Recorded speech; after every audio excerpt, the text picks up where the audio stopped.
നമ്മുടെ ഇന്നത്തെ യാത്ര വൈക്കം ഉദയനാപുരം ക്ഷേത്രത്തിലേക്കാണ്. പൂത്തോട്ട പാലം വഴിയാണ് നമ്മൾ കടന്നു പോകുന്നത്. പൂത്തോട്ട പാലവും കഴിഞ്ഞ് മുറിഞ്ഞപുഴ പാലം കയറി നമ്മൾ ചെമ്പ് എന്ന ഗ്രാമത്തിലെത്തുന്നു. ചെമ്പ് എന്ന സ്ഥലത്തെക്കുറിച്ച് നമുക്കെല്ലാവർക്കും അറിയാം എന്ന് ഞാൻ കരുതുന്നു. എങ്കിലും പറയുകയാണ്. ഫിലിം സ്റ്റാർ മമ്മൂട്ടിയുടെ ജന്മദേശമാണ് ചെമ്പ്.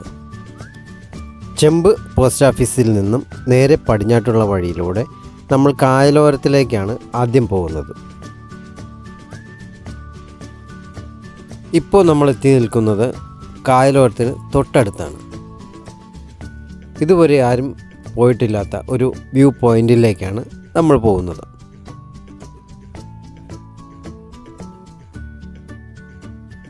ഇവിടെ നിന്നാൽ അസ്തമന സൂര്യൻ വളരെ ഭംഗിയായിട്ട് കാണുവാൻ സാധിക്കും എന്നത് ഒരു വലിയ കാര്യമാണ്.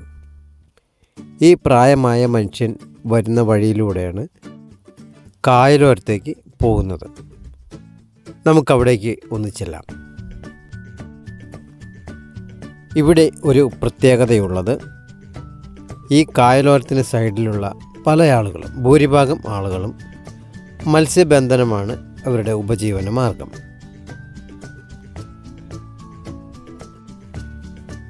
കക്ക വാരുന്നതിനും മത്സ്യബന്ധനത്തിനുമുള്ള ചെറുവള്ളങ്ങളാണ് ഈ കാണുന്നത്.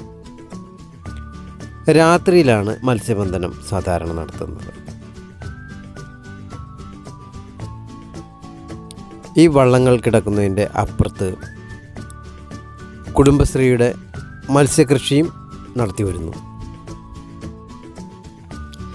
നമുക്ക് ഈ കാണുന്ന വഴിയിലൂടെ ഈ കരിങ്കൽ ഭിത്തിയുടെ അറ്റത്ത് പോയി നിന്ന് പ്രകൃതിയെ വീക്ഷിക്കാൻ നമുക്കാവുന്നതാണ്.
ഈ മനോഹരമായ കാഴ്ചകൾക്ക് ശേഷം നമുക്ക് ഒരു കൂട്ടം തൊഴിലാളികളുടെ ബുദ്ധിമുട്ടിൻ്റെ കഥ കൂടി നമുക്ക് കാണാം.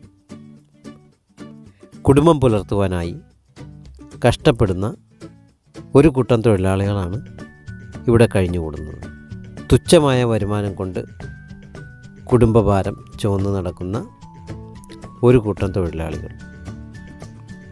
ഒരു എക്സ്പോർട്ടിംഗ് കമ്പനിയാണ് ഇത്. ചെമ്മീനാണ് ഇവർ ക്ലീൻ ചെയ്യുന്നത്.